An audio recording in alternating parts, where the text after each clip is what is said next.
আসসালামু আলাইকুম, আশা করি সবাই ভালো আছেন। ডিএসসি স্টুডিওতে সবাইকে স্বাগতম। অনেকদিন বলতে প্রায় দীর্ঘ 1 মাস পরে আবার আমি কন্টেন্ট নিয়ে হাজির হলাম।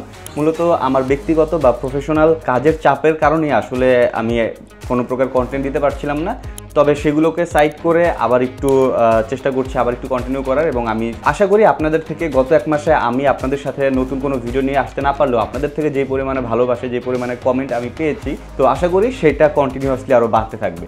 তো যাই হোক, আজকে আমি আপনাদের সাথে অ্যাডোব প্রিমিয়ার প্রো একটি কন্টেন্ট নিয়ে কথা বলবো, হুইচ ইজ অ্যাডোব প্রিমিয়ার প্রোর 5টি সিক্রেট। যেই 5টি সিক্রেট জানলে আপনার জন্য ভালো, না জানলে কোনো সমস্যা নেই। তবে হ্যাঁ, আপনি যদি জেনে থাকেন আপনার কাজ কিন্তু অনেকাংশেই স্মুথ হবে। সো চলুন আমরা চলে যাই অ্যাডোব প্রিমিয়ার প্রোতে, দেখে নিই 5টি secret. Welcome to Adobe Premiere Pro. Adobe Premiere প্রোতে আমরা প্রথমে একটি ফুটেজ নিয়ে নিয়েছি এবং আমরা যদি খেয়াল করি এই ফুটেজটা এখন নর্মালি প্লে হচ্ছে। বাট ফার্স্ট সিক্রেট যেটা, হুইচ ইজ ক্রপ, বলতে পারেন খুবই বেসিক। ক্রপ নিয়ে আবার কথা বলার কী আছে, তবে হ্যাঁ এর ভিতরেও টুকটাক কিছু জিনিস আছে অনেকেই না জানতে পারে, তাদের জন্য মূলত আজকের এই কন্টেন্টটি। সো আমরা ক্রপ কীভাবে ইউজ করি, আমরা যদি ইফেক্টে চলে যাই, এখানে আমরা যদি লিখি ক্রপ, এই ক্রপ ইফেক্টটাকে টান দিয়ে ফুটেজের উপর ছেড়ে দিলেই কিন্তু ইফেক্ট কন্ট্রোলের এখানে দেখবো ক্রপ চলে এসেছে। এবং এখান থেকে আমরা চাইলে ডান থেকে, উপর থেকে, রাইট থেকে বা নিচে থেকে আমাদের ইচ্ছা মতো ক্রপ করতে পারবো। সো এটা তো গেল একটা, যেটা খুবই বেসিক, সবাই জানে, এটা কোনো সিক্রেট না। বাট সিক্রেট হচ্ছে আমরা এখান থেকে নাম্বার সেট না করেও এখানে ক্রপটাকে যদি সিলেক্ট করি, দেখবো আমার এই যে প্রোগ্রাম মনিটরের যে ফুটেজটা রয়েছে এর চারপাশ দিয়ে একটি স্কাই লাইন চলে এসেছে। সো এই যে লাইনটা দেখতে পারতেছি, এটাকে যদি আমরা এইভাবে ধরে টান দিই তাহলেই কিন্তু এটা আমার ইচ্ছা মতো ক্রপ হয়ে যাবে। সো আমরা চাইলে এইভাবেও ক্রপ করতে পারবো। এবং এই যে আমি ক্রপ করলাম বা আমার ইচ্ছা মতো আমি সাইড করলাম, এর ফলে কিন্তু এখানে যে নাম্বারগুলো রয়েছে এগুলোও চেঞ্জ হয়েছে। কি ভাবছেন, এটাও আপনি জানেন, রাইট? ইয়েস, এটাও কোনো সিক্রেট না, এটা আসলে অনেক আগেই একটি ওপেন সিক্রেট হয়ে গেছে, সবাই জানে। সো আমার সিক্রেট আসলে এইটা না, আমার সিক্রেট হচ্ছে অ্যাডোব প্রিমিয়ার প্রো 2025-এ কিন্তু এই জিনিসটাকে আরও বেশি স্মুথ করে দিয়েছে। সো প্রথমেই আমি এখান থেকে রিমুভ অ্যাট্রিবিউটস দিয়ে এখান থেকে ক্রপটাকে রিমুভ করে দিই। বাই দ্য ওয়ে, ফুটেজটা 4K-তে নেওয়া, যার কারণে একটু জুম হয়ে গিয়েছে। আমি আবার এটাকে স্কেল টু ফ্রেম সাইজ দিয়ে আবার ফ্রেম সাইজে নিয়ে আসলাম। যাই হোক, সো এই মুহূর্তে এই ফুটেজটার অবস্থা হচ্ছে বাই ডিফল্ট যেরকম থাকে এক্স্যাক্টলি সেরকম, এখানে কোনো প্রকার এক্সট্রা ইফেক্ট নাই। যেটা আমি কিছুক্ষণ আগে ক্রপ ইফেক্ট নিয়ে এসেছিলাম সেটাও কিন্তু এখানে দেখা যাচ্ছে না। বাট আমরা যদি খেয়াল করি, এটা আপনারা অ্যাডোব প্রিমিয়ার প্রো 2025-এ পাবেন। বাই ডিফল্ট ইফেক্ট কন্ট্রোলের ভিতরেই কিন্তু এখানে ক্রপ অপশন রয়েছে। সো আপনাকে এখন আর এখান থেকে টান দিয়ে নিয়ে আসার কোনো দরকার নেই। হ্যাঁ, দরকার হলে আপনি আনবেন, বাট আপনি চাইলে কিন্তু এখান থেকেও কাজ করতে পারেন। সো আমরা চাইলে এখান থেকে ক্রপটাকে কিন্তু এইভাবে ডানের বায়ে, উপরের নিচে আমার ইচ্ছা মতো আমি ক্রপ করতেই পারবো। তবে এখন আরেকটা প্রবলেম হচ্ছে, যেটা হচ্ছে আমার মেন সিক্রেট এই কন্টেন্টের জন্য। আমরা কিন্তু এখান থেকে ক্রপ করতে পারছি, বাট আমরা এইখান থেকে কিন্তু আমার ইচ্ছা মতো, আগে যেভাবে আমি করলাম আমার ইচ্ছা মতো আমি ম্যানুয়ালি ক্রপ করতে পারছি না। এটা কিভাবে করব? খুবই সিম্পল। আমরা যদি একটু নিচে খেয়াল করি, দেখবো এইখানে অ্যারো চিহ্ন রয়েছে, এটার ভিতরে ট্রান্সফর্ম অ্যান্ড ক্রপ দুইটা অপশন রয়েছে। যেহেতু এই মুহূর্তে ট্রান্সফর্ম দেওয়া রয়েছে, যার কারণে আমি যদি এটাকে সিলেক্ট করে টান দিই তাহলে দেখবো এটা ছোট বড় হচ্ছে, অর্থাৎ এখান থেকে স্কেল চেঞ্জ হচ্ছে। আমি চাইলে এখান থেকে আন্ডু দিয়ে দিলে স্কেল আবার আগের জায়গায় চলে আসবে। বাট আমি চাচ্ছি হচ্ছে ক্রপটাকে ম্যানুয়ালি করতে। সো এই যে অ্যারো চিহ্ন রয়েছে, এখান থেকে আমি ক্রপ সিলেক্ট করব। ক্রপ সিলেক্ট করলেই কিন্তু আমি যদি এটাকে একটু স্কেল টু ফ্রেম সাইজ দিয়ে নিই, হ্যাঁ, সো এখান থেকে যদি আমি ক্রপ সিলেক্ট করি তাহলে কিন্তু দেখবো আমার ফুটেজের চারপাশ দিয়ে আরেকটি লাইন চলে এসেছে এবং আমি এখান থেকে আমার ইচ্ছা মতো এভাবে ক্রপ করে নিয়ে যেতে পারবো। সো ক্রপটা কিন্তু আগের থেকে অনেক বেশি স্মুথ হয়ে গিয়েছে।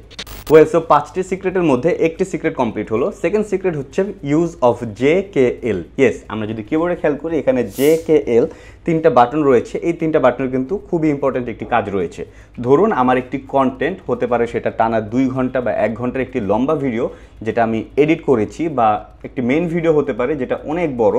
সো এই ভিডিওটাকে হয়তো আমি প্লে করে দেখব, জাস্ট বেসিক জাস্ট চেক করে যাব।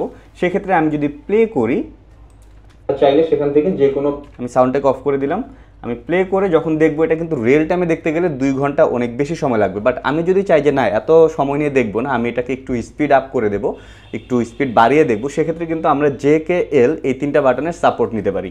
সো খুবই সিম্পল, আমরা যদি এলে প্রেস করি, দেখবো, আমি এটাকে একটু জুম ইন করে নিই। ওকে, এখন নর্মাল স্পিডে রয়েছে, বাট আমি যদি এখান থেকে এল প্রেস করি তাহলে কিন্তু দেখতে পারবো যে আমার প্লে হেডটা একটু ফাস্ট মুভ করছে অ্যান্ড ফুটেজটাও কিন্তু একটু ফাস্ট হয়ে গিয়েছে। এখন আমি যদি আবার এল প্রেস করি, দেখবো আমার ভিডিওটা আরও ফাস্ট প্লে হচ্ছে।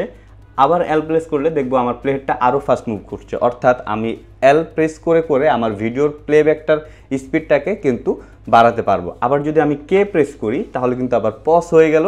সো এরপর যদি আমি প্লে করি আবার এটা নর্মাল স্পিডে প্লে হওয়া শুরু করবে। এখন আমার কথা হচ্ছে আমি যদি আবার এটা ব্যাকে দেখতে চাই, রিভার্সভাবে দেখতে চাই, তাহলে কি করব? তাহলে সিম্পলি আমরা যে প্রেস করব, তাহলে দেখতে পাচ্ছি আমার প্লে হেডটা এই মুহূর্তে ব্যাকে যাচ্ছে, অর্থাৎ এই ভিডিওটা রিভার্সলি প্লে হচ্ছে। এবং যেটাকে যদি আমি আবার প্রেস করি, রিভার্সের স্পিডটাই কিন্তু আরও বেড়ে যাচ্ছে, আবার প্রেস করলে রিভার্সের স্পিড আরও বেড়ে যাচ্ছে। সো এইভাবেই জে কে এল এই তিনটা বাটন ইউজ করে আপনার প্লেব্যাক স্পিডকে কন্ট্রোল করতে পারবেন খুব easily. Well, so 2 number secret complete. Let's jump to the secret number 3। So আমরা যদি খেয়াল করি, আমরা ফুটেজটা ধরেন আমার কোনো একটি টাইম লাইনে অনেকগুলো ফুটেজ রয়েছে, এখান থেকে একটি ফুটেজকে আমি কপি করব। সেক্ষেত্রে আমরা চাইলে একটা ফুটেজ সিলেক্ট করতে পারি, এটাকে কন্ট্রোল সি দিয়ে দেন আবার কন্ট্রোল ভি দিলেও কিন্তু কপি হয়ে যাচ্ছে, হুইচ ইজ ভেরি বেসিক।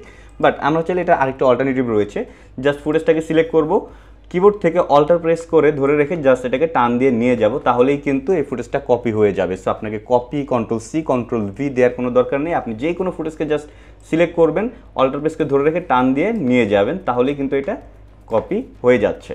খুবই easy. Secret number 3 done. Let's jump to the secret number 4। So secret number 4 আরও অনেক বেশি ইজি। ফর এক্সাম্পল, আমরা কোনো একটি ফুটেজকে একটা লেয়ার থেকে অন্য লেয়ারে নেব। লাইক আমি এই ফুটেজটাকে টান দিয়ে উপরে নেব। সো আমরা যদি একটু ক্লোজলি খেয়াল করি, যখন আমি এই ফুটেজটাকে এখানে রাখলাম ধরেন, সো এই ফুটেজটাকে যখন আমি টান দিয়ে উপরে নিতে যাব, দেখা যাবে যে কোনো কোনো ক্ষেত্রে ফুটেজটা হয়তো বা একটু আগে পরে হয়ে যাচ্ছে বা অন্য কোনো একটা ফুটেজের সাথে রিপ্লেস হয়ে যাচ্ছে। সো এই যে দেখেন, আমি যখন নিচে নামাচ্ছি তখন কিন্তু এটা কিছুটা এদিক ওদিক চলে যাচ্ছে। সো এই ঝামেলাটাকে কিন্তু আমরা খুবই ইজিলি সলভ করতে পারি। আমি যেই পার্টিকুলার ফুটেজটাকে উপরে বা এক লেয়ার থেকে অন্য লেয়ারে নিব, সেটাকে জাস্ট সিলেক্ট করব, দেন কিবোর্ড থেকে আবারও অল্টার প্রেস করে ধরে রেখে কিবোর্ডের যে অ্যারো বাটন রয়েছে এটাকে জাস্ট উপরের দিকে প্রেস করব, তাহলে কিন্তু ফুটেজ উপরে যাচ্ছে। আবার যদি আমি নিচের দিকে প্রেস করি তাহলে ফুটেজ নিচে আসতেছে। সো খুবই সিম্পলি আমরা এক লেয়ার থেকে আরেক লেয়ারে নিয়ে যেতে পারছি। তবে এইভাবে কাজ করার ক্ষেত্রে একটি সাবধানতা আপনাকে অবশ্যই অবলম্বন করতে হবে, সেটা হচ্ছে যখন আপনি একটি ফুটেজকে এক লেয়ার থেকে আরেক লেয়ারে এইভাবে নিয়ে যাচ্ছেন, ওই লেয়ারে যদি আবার অন্য কোনো ফুটেজ থাকে সেটা কিন্তু রিপ্লেস হয়ে যাবে। সো এই ব্যাপারটা আপনাকে অবশ্যই মাথায় রেখে কাজ করতে হবে। সো সিক্রেট নাম্বার 5 হচ্ছে আমরা কীভাবে অ্যাডোব প্রিমিয়ার প্রোর যে টাইমলাইন রয়েছে সেখানে বেশ কিছু কাট থাকে, এক কাট থেকে আমরা আরেক কাটে কীভাবে যাব। কি বুঝতে পারছেন না? আসুন আমরা একটু ক্লোজলি খেয়াল করি। সো এই যে দেখেন একটা টাইমলাইন, এখানে বেশ কিছু ফুটেজ রয়েছে, অনেকগুলো কাট রয়েছে ছোট ছোট।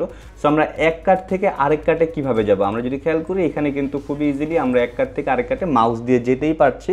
সো এটা অনেকেই বলবেন যে এটা তো সিক্রেটের কিছু না, এটা খুবই বেসিক একটি কাজ। এখানে জাস্ট স্ন্যাপ ইন টাইমলাইন এই অপশনটা যদি অন করা থাকে বা ইনেবল করা থাকে, অ্যান্ড দেন আমরা জাস্ট এখানে যদি এটার উপর নিয়ে যাই, তাহলেই কিন্তু আমার ফুটেজটাকে খুব সুন্দরভাবে একদম কাটের সাথে মিলিয়ে দেবে। সো এটা তো বেসিক ওয়ে, বাট এটারও একটা সিক্রেট রয়েছে। আমরা যদি আমাদের কিবোর্ডের arrow button up and down এই দুটো অ্যারো বাটন একটু ইউজ করি, জাস্ট ক্লিক করলেই দেখবো আমার ফুটেজের এক কাট থেকে আরেক কাটে চলে যাচ্ছে।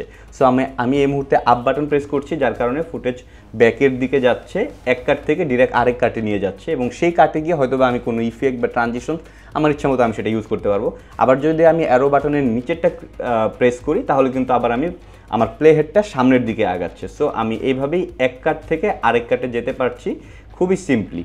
ওয়েল, সো এই যে আমি আজকে 5টি সিক্রেট আপনাদের সাথে শেয়ার করলাম, আমি 100% শিওর যে এই 5টি সিক্রেট যদি আপনি না জানেন তাহলে আপনার কোনো সমস্যা হবে না, আপনি খুব সুন্দরভাবে আপনার রেগুলার ওয়েতে কাজ করে যেতে পারবেন। বাট এই 5টি সিক্রেট যদি আপনার জানা থাকে এবং আপনি এটাকে প্র্যাকটিস করলেই ফিল করতে পারবেন যে আপনার কাজের কতটা এফিসিয়েন্ট হচ্ছে এবং আপনার কাজের সময় কতটা বেঁচে যাচ্ছে। সো আজকের ভিডিওটি এ পর্যন্তই। ভিডিওটি যদি ভালো লেগে থাকে অবশ্যই লাইক কমেন্ট শেয়ার সাবস্ক্রাইব করে সাথে থাকবেন, আর এরকম ভিডিও দেখতে চাইলে তো কমেন্ট বক্সে জানাবেন। দেখা হচ্ছে পরবর্তী ভিডিওতে, সে পর্যন্ত ভালো থাকবেন। ধন্যবাদ। আসসালামু আলাইকুম।